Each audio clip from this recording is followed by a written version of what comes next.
یہودیوں کے پاس سب سے بڑی طاقت ایول جینیس، نہایت ذہین قوم ہے.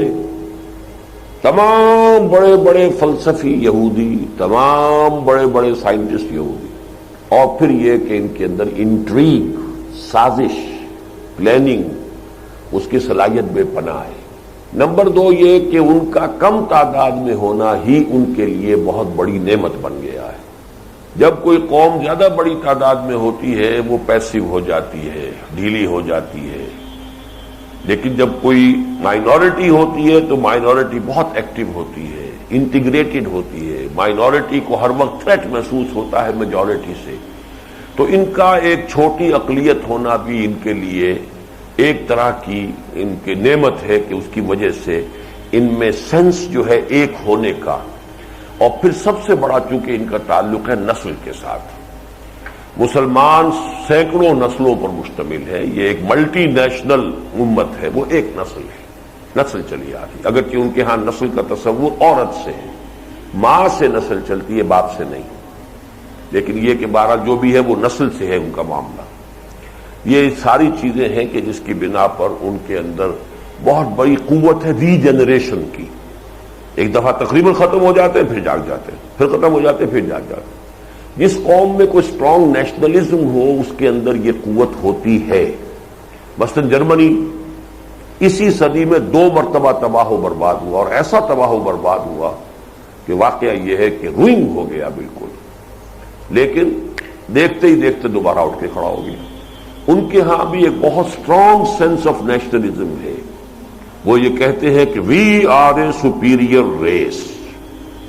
بچے کے پیدا ہوتے ہی اور اس کی جو کنڈر گارٹن کی ایجوکیشن ہے وہاں سے شروع ہو جائے گا اس کے اندر یہ خیال پیدا کرنا، وہ جو ہے معاشرہ پیدا کرتا ہے you belong to a superior race.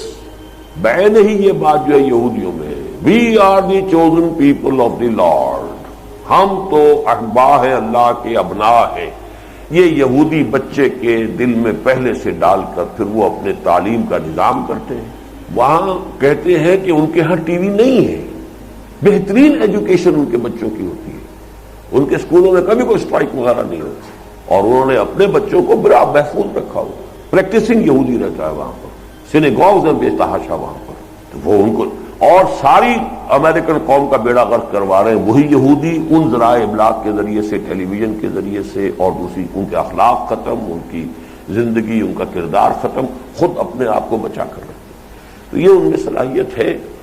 اور ایک بات میں نے کہی ہے کہ اللہ تعالیٰ نے ان کو ابھی پریزرو کیا ہوا ہے مسلمانوں کو سزا دینے کے لیے، کہ بدترین سزا میں مثال دے چکا ہوں، آپ نے پڑھ لی ہوگی اس کتاب کے اندر، کہ مولانا اصلاحی صاحب فرمایا کرتے ہیں کہ فرماتے تھے، اب تو بیچارے اس حال میں ہے کہ وہ کوئی بات چیت کر ہی نہیں سکتے، کہ یو پی کے اس علاقے میں جس سے ان کا تعلق ہے، اگر کسی شخص کو، راجپوت ہے وہ، راجپوتوں میں سے کسی کو اگر بہت سخت سزا دینی ہوتی تھی، کسی نے کوئی بڑی کمینی حرکت کی ہے، تو چمار کو، گاؤں کے چمار کو بلا کر اس سے جوتی لگواتے تھے اس کے سر پر، کہ ایک تو جوتیاں پڑ رہی ہیں، لیکن جوتی بھی راجپوت کے سر پر راجپوت کی پڑے تو چلو جوتی ہی ہے نا، راجپوت کی تو ہے، لیکن جب چمار کی جوتی پڑتی ہے تو اب اس میں انگریزی کا محاورہ بھی ہے to add insult to injury. ایک تو جوتے کی تکلیف ہے اور ایک انسلٹ ہے کہ چمار مار رہا ہے. تو یہ جو روحانی اور دینی اعتبار سے چمار ہیں دنیا کے، مغضوب علیہم قوم، ملعون قوم، ان کے ہاتھوں مسلمانوں کی پٹائی، توہین، تذلیل، یہ آج ہو رہی ہے. اسی لیے ان کو پریزرو کیا گیا ہے. باقی ان کا آخری انجام بھی اب زیادہ دور نہیں ہے، جیسا کہ میں آپ کو ان سوالات کے ضمن میں بتا چکا ہوں جو پہلے ہوئے تھے.